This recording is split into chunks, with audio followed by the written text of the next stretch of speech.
Wiggy, wiggy, oh, wiggy, oh, wiggy, oh. Hold up, wiggy, oh, wiggy, oh, Cause that wiggy, oh, bitch go wiggy, puke when I shoot, it's on mute. That bitch go puke when I shoot, it's on mute. Unsur intrinsik dan ekstrinsik pada cerpen keputusan keliru. Yang pertama, tema, yaitu kesalahan dalam mengambil keputusan dan menerima konsekuensinya. Yang kedua, amanat, yaitu dalam cerpen ini amanatnya bisa berupa dorongan untuk mengambil tanggung jawab atas kesalahan yang telah dilakukan dan berusaha memperbaiki situasi. Yang ketiga, latar waktu. A. Beberapa bulan kemudian. B. Selang beberapa jam. C. 2 minggu kemudian. Latar tempat. Rumah. Latar suasana. A. Khawatir. B. Bingung. C. Kecewa. D. Sedih. Dan yang terakhir, senang. Baik, selanjutnya sudut pandang. Sudut pandang dibagi menjadi dua, yaitu sudut pandang orang pertama, yaitu aku, dan sudut pandang orang yang ketiga, yaitu mereka, dia, dan ia. Yang kelima, jenis konflik. Yang pertama, jenis konflik internal, yaitu konflik yang terjadi pada diri Yuni ketika dia menghadapi pertentangan, perasaan bimbang, atau pertarungan antara keinginan yang berbeda di dalam diri dia sendiri untuk mengambil keputusan yang benar dan keinginan untuk memenuhi keinginan pribadi.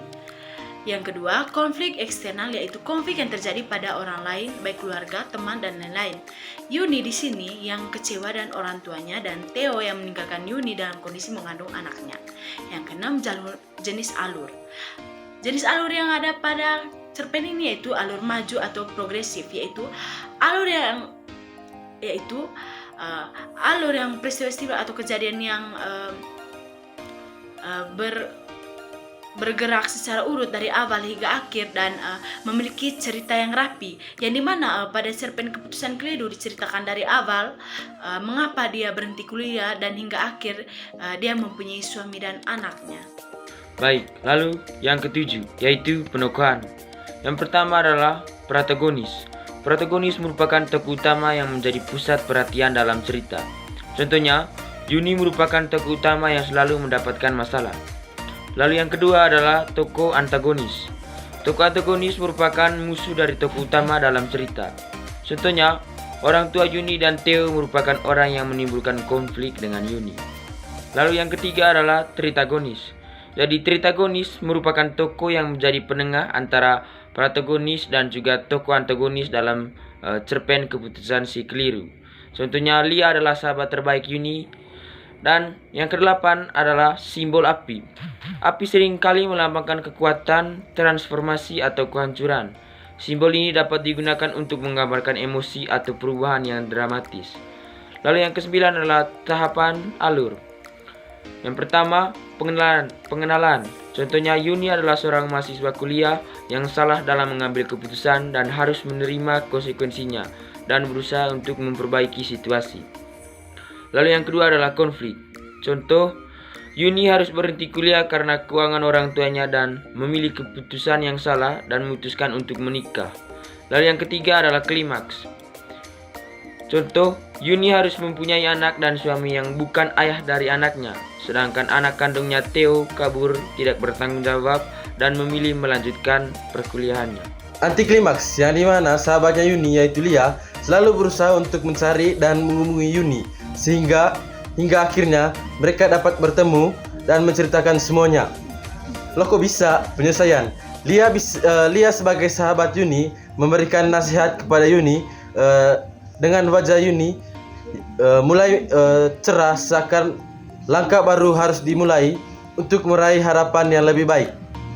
Hiperbola, yaitu penggunaan pernyataan yang berlebihan.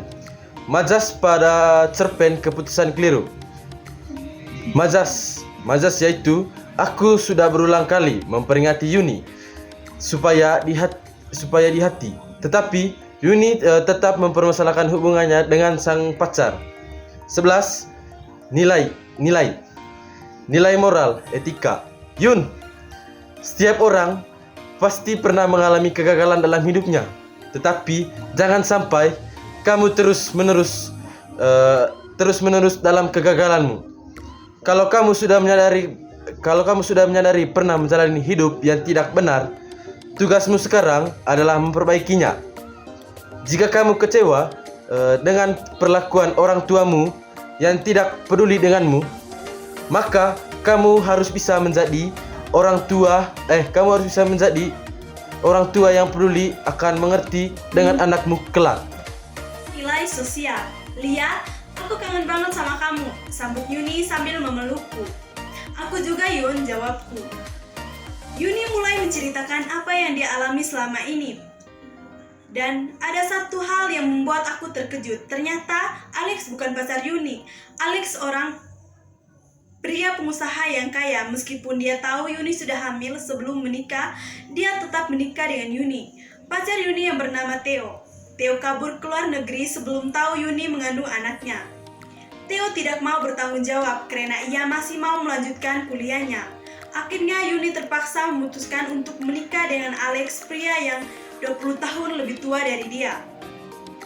Aku sangat menyesal dengan semua yang sudah aku lakukan, Li, ucap Yuni sambil menangis terisak-isak. Sudahlah, semuanya sudah terjadi. Kesalahan yang lama jangan sampai terulang kembali, kataku sambil menunduk Yuni. Ini semua karena sakit hatiku terhadap orang tuaku, Li. Mereka sama sekali tidak peduli sama aku. Aku menikah pun mereka biasa-biasa saja, jelas Yuni. Yang ketiga, nilai estetis. Iya, Li, jangan kesalahanku kubalaskan pada anakku. Harap aku dapat menjadi orang tua yang baik. Wajahnya mulai sedikit cerah, seakan langkah baru harus dimulai untuk meraih harapan yang lebih baik. Pandangan terkait ide atau konflik cerita pada cerpen ini, permasalahan terjadi karena egois hanya memikirkan diri sendiri dalam mengambil keputusan sehingga ia harus menerima konsekuensinya dengan menjalankan atau memulai hidupnya dari awal lagi. Untuk kelebihan dari cerpen semi karya Alanda Karija dalam cerpen seni karya Amanda ini, kerja kelebihan yang bisa dilihat adalah penggambaran karakter utama yang dimana perempuan Asia yang kuat dan mandiri ini menunjukkan bahwa seseorang wanita bisa mandiri dan berani. Kelebihan lainnya bisa berupa pilot yang menarik, gaya penulisan yang unik atau tema yang relevan dan berdampak. Kekurangannya yaitu pada cerpen ini alur ceritanya terlalu mudah tebak karena karakter dari tokohnya kurang berkembang.